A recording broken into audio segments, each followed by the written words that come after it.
posting something insane. An AI executive said every day in 2026 until I run out of crazy stuff. And then the last one was petroleum-based food products. I think the only way to solve obesity in America is to allow anybody to eat as much as they want of anything with no self-control or changes to their physical activity whatsoever. You start with long-chain hydrocarbons, oil. It is the perfect building block for everything. You can build tires, glues, gels. You can build anything out of it. And so if you're going to try to make a fake burger that tastes like a fake burger and feels like a real burger, why would you start with plants? You wouldn't build tires out of plants. You wouldn't build gels out of plants. You wouldn't build rubber out of plants. So why would you try to make something that has many of those same properties out of plants? Because plants suck.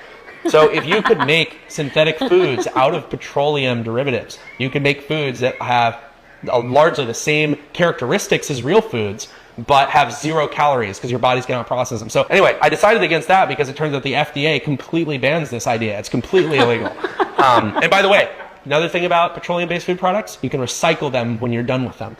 And people don't like that idea either. They don't like the idea of taking what comes out one end and putting it back in the other. And so that was why I decided against that. I said, this is going to be too much of a marketing problem. People aren't going to accept this. And also the FDA literally says doing this is a crime. I would have to convince them to allow the food industry to pivot to making not food with no calories. And so I decided I was going to work in the national security space.